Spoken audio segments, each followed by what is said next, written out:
मेरे सामने दो बहुत ही महत्वपूर्ण व्याख्यान हुए जो धर्मपाल की बौद्धिक संरचना और धर्मपाल के विचारों की पृष्ठभूमि को समझने के लिए बहुत सहायक है।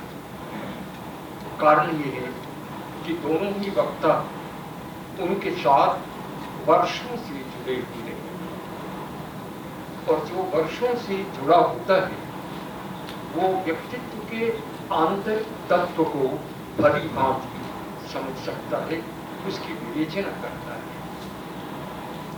श्रीमती जोशी ने बहुत ही सहज ढंग से धर्मपाल से जुड़े संस्मरणों को हमें बताया और उससे ये साफ पता चला कि वे किस तरह से ज्ञान की संपदा को ग्रहण कर रहे थे और उसके साथ साथ वे कितनी समालोचक दृष्टि के साथ पढ़ते थे और उसको बताते थे। उनका ह्यूमर, उनका विनोद उसके साथ रहता था। जैसा कि आपने कहा कि वे प्राय चाय पीते थे, बातों को डिस्कस करते थे, कभी हंसते थे। ये जो व्यक्तित्व है, ये व्यक्तित्व कैसे संपूर्ण ज्ञान संपदा को ग्रहण करता है और फिर उसे संप्रेषित करता है, बिना इसको समझे धर्मपाल की वैचारिक पृष्ठभूमि को समझना मुश्किल हो जाता है। दूसरी ओर आदरणीय पंकज जी भी उनके साथ दशकों तक जुड़े रहे और इसलिए सहज रूप से जो बातें उन्होंने कही वो बहुत ही मार्मिक हैं और धर्मपाल के चिंतन को समझने के लिए आवश्यक है। उन्होंने अपने वक्तव्य को आरंभ करते हुए ये बताया कि भारत के इतिहास लेखन की तब तक प्रामाणिकता नहीं हो सकती जब तक वो भारतीय समाज के सत्य को न कहता हो। ये मूल बात है कि भारतीय समाज के सत्य को कहने की एक अदम्य लालसा भारतीय इतिहास के लेखन की ले जा सकती और इसको कहते हुए उन्होंने रेखांकित किया कि भारत आज भी, अभी भी, इस क्षण में भी मुख्यतः ग्रामीण समाज है, गांव उसके केंद्र और इसलिए भारत का सत्य गांव में बसता है। यही कारण था, जैसा कि उन्होंने कहा और जैसा कि हमारे अन्य विद्वानों ने कहा कि 20वीं शताब्दी के उदय ने भी अभी बात कही कि 20वीं शताब्दी के अद्भुत और अनन्य राजनीतिक चिंतकों ने महात्मा गांधी, क्योंकि वे भारत के गांवों के सत्य को जानने के लिए गए। उनके जैसा नागर जीवन को समझने वाला भी कोई दूसरा व्यक्ति नहीं होता, लेकिन नागर जीवन को समझकर वे सीधे अंतः प्रविष्ट होते हैं भारत के सत्य को खोजने के लिए गांवों की ओर और वनों की ओर। गांव में दो शब्द हमारे यहाँ हैं, प्राचीन भारतीय संस्कृति से वे आते हैं। समस्त समाज को पौर और जानपद इन दो शब्दों से कहा गया है। भवभूति कहते हैं जब भगवती सीता की अग्नि परीक्षा की बात आती है, उस समय वाल्मीकि जब संबोधित करते हैं तो कहते हैं वो पौर जानपदा, ओ पुरवासी और ओ जनपद वासी। जनपद में गांव है और जनपद में वन है। भारतीय समाज वनों से, ग्रामों से और पुरों से निर्मित होता है, लेकिन उसके केंद्र में जनपद है।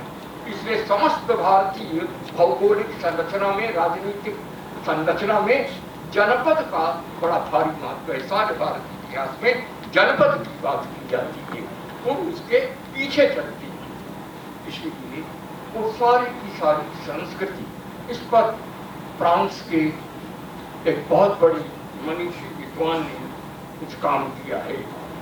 वो यहूदी थे और अभी भी हैं, वेद के विद्वान हैं, और उनकी समझ में नहीं आया कि जैसे कि उनकी इतिहास की समझ है, उनकी समझ में नहीं आया कि प्रोफेसर चार्ल्स मलमू उनका नाम है, पेरिस के सोरबोन विश्वविद्यालय में वे अध्यापक रहे हैं और मेरे मित्र भी हैं। मैं बहुत बार पेरिस गया। तो उन्होंने कहा कि वैदिक सभ्यता मुख्यतः आरंभ में वो वैदिक सभ्यता पशुपालकों की, गोचारकों की सभ्यता है, गांवों की है। गोचारकों की सभ्यता से उनके तर्क के हिसाब से जब आगे विकास हो तो नागर सभ्यता आनी चाहिए, लेकिन वैदिक जो सभ्यता है वो वस्तुतः ग्राम की सभ्यता है, मंत्र की संहिताओं की सभ्यता ग्राम की सभ्यता है। उसके बाद सीधे सीधे जनपद पुर आने चाहिए, लेकिन इसके बाद आरण्यक आ गए, आरण्यक में अरण्य आ गए। वह साहित्य जो अरण्य का है यह कैसे हो गया? और तब वे एक अजब तरीके का तर्क ले आते हैं। सब सारी चीजें छप गई हैं, लेकिन आपके सामने आनी चाहिए ये सब बातें कैसे। वो कहते हैं कि अब ग्राम का अर्थ वो कुछ और ही करते हैं। ग्राम का अर्थ वो कहते हैं कि वो रण है। ग्राम का अर्थ संग्राम से, संग्राम में युद्ध अर्थ है तो संग्राम से लेते हैं, और आर्य अनार्य युद्ध से उसको जोड़ करके और फिर आरण्य की सभ्यता की बात करते हैं। उनको ये पता नहीं कि ग्राम का अर्थ समूह होता है। ग्राम का दूसरा अर्थ है समूह, जो ग्राम राग में, संगीत में ग्राम शब्द सप्त स्वरात्मक समूह को कहते हैं। ये ग्राम अर्थतः समूह, समूह वाचक शब्द है, यहाँ युद्धवाचक शब्द नहीं है। इसलिए स्वाभाविक था कि समूह का कि वह संस्कृति अरण्य की शांति में जाकर के, न रण, जहाँ रण नहीं है उस अरण्य में जाकर के विकास होता है। इस तरह की जो अपव्याख्याएं हुई हैं, उन अपव्याख्याओं के उत्तर देने की जरूरत थी, लेकिन भारतीय इतिहास लेखन में यह बातें संभव नहीं हुई, क्योंकि भारत के उस सामाजिक सत्य, जो सत्य गांव का है, अरण्य का है, जो रहा है, उस पर ध्यान नहीं दिया, और जो कुछ औपनिवेशिक व्याख्या के द्वारा हुआ उधर ही ध्यान गया। सबसे बड़ी बात यह कि धर्मपाल भी थी भारतीय सभ्यता और ऐतिहासिक चिंतन की दृष्टि उस सत्य की खोज की ओर जाती है। इसलिए पंकज जी ने ठीक जगह पर अपनी उंगली रखी कि उस सामाजिक सत्य को देखना बहुत आवश्यक है। उन्होंने पुनः गांव में जो ज्ञान की परंपरा अभी भी अविच्छिन्न रूप से सुरक्षित है, उसकी तरफ संकेत किया, जो धर्मपाल का दूसरा पड़ाव है। वे कैसे जाते हैं पंजाब, और पंजाब जाके, जैसा कि आपने अपने लेख में लिखा है, कैसे वो नए सत्य को पाते हैं, और फिर जो उनका औपनिवेशिक संस्कार है वो समाप्त होता है, और वो कहते हैं कि वहां से ज्ञान वापस लेना है हमें, बस की बात। और पुनः फिर जो आपके विरोध में वो डूमर आपके भी पास है, तो उनके पास था। आज की ये जो फैशन है पैंट को पहनने का, उसके मर्म को आपने देखा। कैसे मानस है, धर्मपाल मानस और कला की बात करते हैं। वे संपूर्ण उसने जब अपने लेखन में वो भारतीय मन को बात करते हैं। मुझे आश्चर्य हुआ जब मैंने धर्मपाल को पढ़ा, और कैसे कला के संदर्भ में ये चित्त की बात करने लगते। ये तो बिना गहरी सांस्कृतिक समझ के ये संभव ही नहीं है।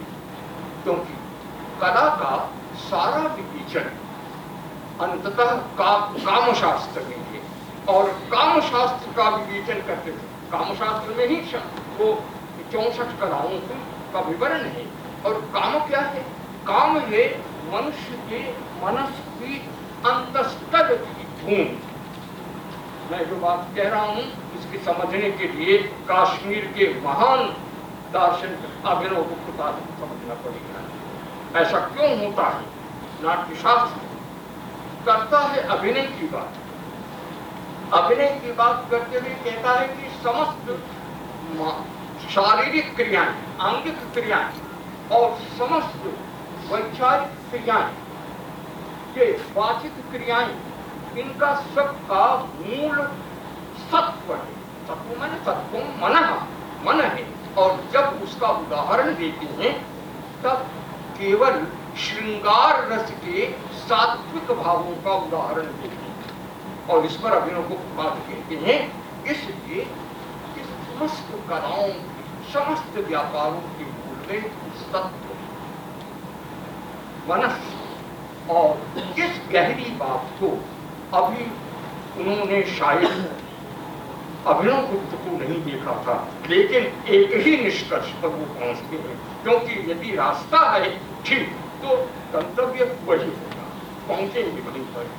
ये जो धर्मपाल ने जो समझा, जैसा कि आपने कहा कि वो किस तरह से भारतीय शास्त्रों की ओर जाते हैं, वो भारतीय वाङ्मय की ओर जाते हैं, कैसे महाभारत के गहरे अध्ययन के बाद भारतीय पॉलिटी को वो समझते हैं। क्यों?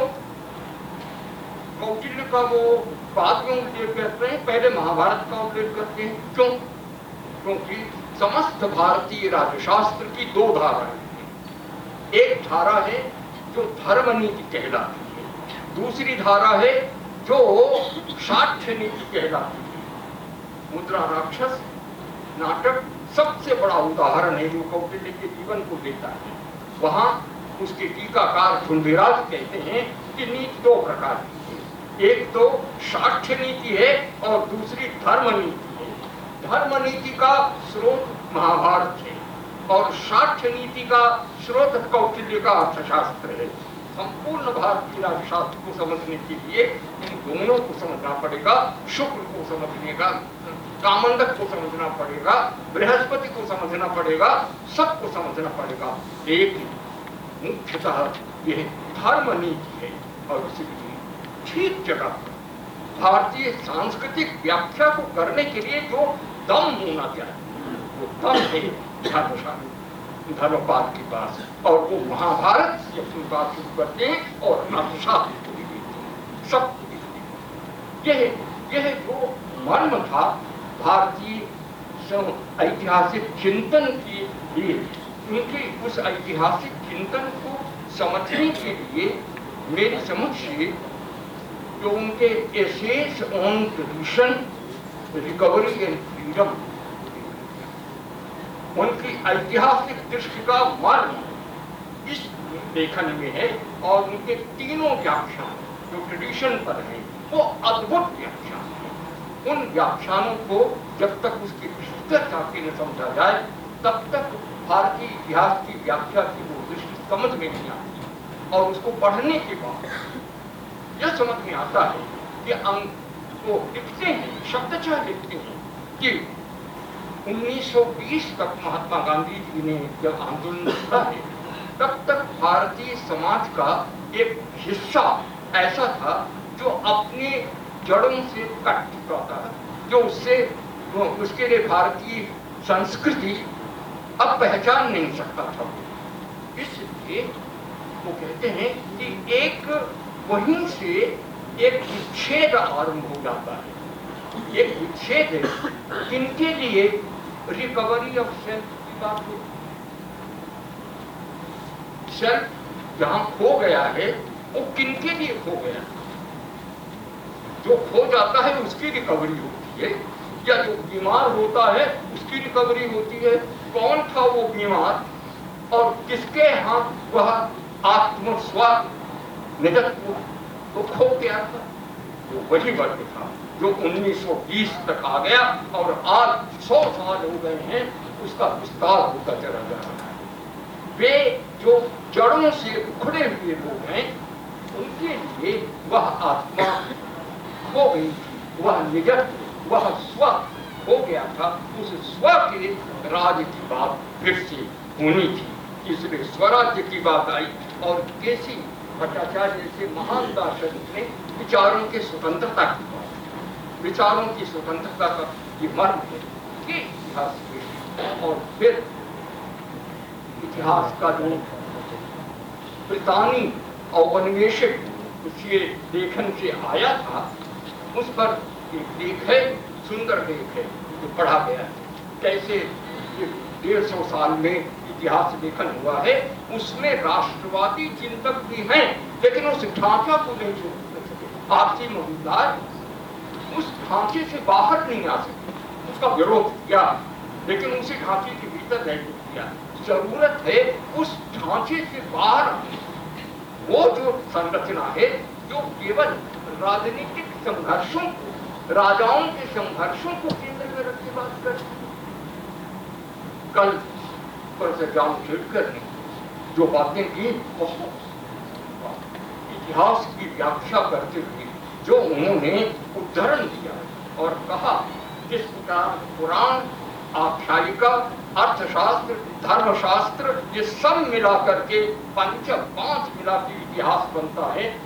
वस्तुतः इस दृष्टि से इतिहास के इसलिए धर्मपाल वह तर्क देते हैं जो भारतीय पुनर्लेखन के लिए दिया जाता है। सबसे बड़ी बात है कि क्यों भारतीय इतिहास के पुनर्लेखन पर दृष्टिपात करना जरूरी है, इसलिए कि वह अपने ही सत्य से दूर होकर के लिखा गया था। इसलिए अब इसको परखना चाहिए और वो गांव से और गांव की सारी संरचनाओं से होकर के वो आएगा तब ठीक होगा। तो इसलिए धर्मपाल की यह ऐतिहासिक चिंतन की दृष्टि और सभ्यता एक बात हो, ये अंतर्विरोध क्यों है? बात तो अमूर्त से मूर्त की होनी चाहिए। अमूर्त ही जब ठोस होता है तो मूर्ति का निराकार ही साकार हो जाता है। तो जो निराकार विचार है और जो निराकार वस्तुतः मूल्य है उनसे अर्थात संस्कृति से सभ्यता का उदय होता है। यह प्रक्रिया अमेरिकी इतिहासकारों ने बदली और अमेरिकी इतिहासकारों ने सभ्यता की बात की है, सभ्यता के अध्ययन की बात की है। धर्मपाल इसको जानते हैं पर वो पुनः सभ्यता की बात क्यों करते हैं और हम क्यों सभ्यता की बात कर रहे हैं?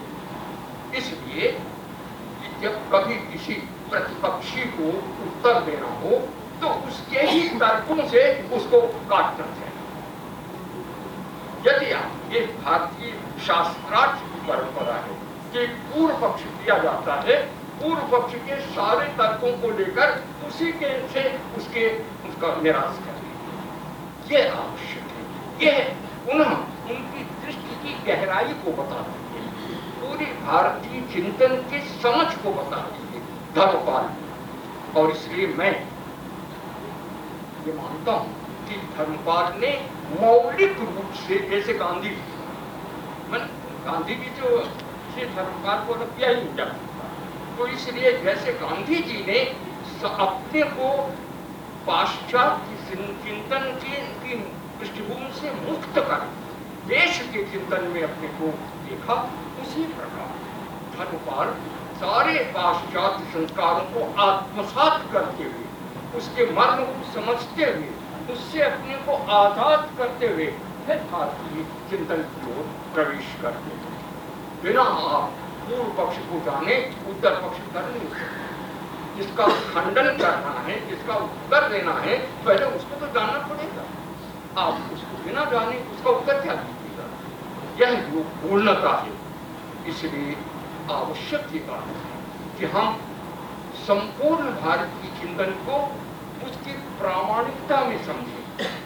संपूर्ण भारतीय चिंतन को उसके शास्त्रों के द्वारा समझते हुए आधुनिक सत्य को समझ करके करें, और प्रतिपक्षी को भी अच्छी तरह से उसके एरिस्टोटल से लेकर, और उनका जो पूरा का पूरा वो क्लेम करते हैं, उनका बौद्धिक स्रोत यूनान से एरिस्टोटल से आता है, दूसरा स्रोत मसीही स्रोत से आता है, दूसरा स्रोत उन दोनों ही स्रोतों सेमेटिक को और ग्रीक को, दोनों को जब तक हम बिना जब तक नहीं जानते तब तक हम अपने शास्त्रों का भी समुचित उपयोग नहीं कर सकते। इसलिए हमें धर्मपाल ऐसा जानते हैं, इसलिए वो यूनानी स्रोतों से आए हुए तत्वों को भी समझते हैं, वे मसीही स्रोतों से या सामी स्रोतों से आए हुए तत्वों को भी समझते हैं, और फिर धर्मशास्त्र को समझते हुए भारतीय इतिहास की व्याख्या करते हैं। जो भारतीय सभ्यता के बारे में सत्य है, मुझे विश्व सभ्यता के बारे में, विश्व की सभी सभ्यताओं कल मैंने जिक्र किया था, और वो जानबूझ कर दिया था, क्योंकि सभ्यताओं को विग्रह की दृष्टि से, लड़ाई की दृष्टि से देखना और एक धर्म से दूसरे धर्म की विशिष्टता के संदर्भ में देखना, ये उचित दृष्टि नहीं है। सभ्यताओं का अध्ययन संस्कृतियों के सामरस्य के लिए किया जाता है, संस्कृतियों के द्वंद्व के लिए नहीं किया जाता। संस्कृतियां बहुत सी हो सकती हैं, लेकिन उसकी समरसता आवश्यक है। उस समरसता की दृष्टि जो गांधी की कहते हैं, जो धर्मपाल यह समरसता की दृष्टि से भारतीय इतिहास के लेखन की जो बात करते हैं, वो अपने में वस्तुतः आज के इतिहास की के लिए बहुत आवश्यक है। समय बहुत हम लोग 1 घंटा विलंब से इस सत्र को आरंभ कर पाए, और ठीक 1 घंटा पूरा हो गया है। इसलिए मैं अपने वक्तव्य को समाप्त करता हूँ और आपको धन्यवाद देता हूँ।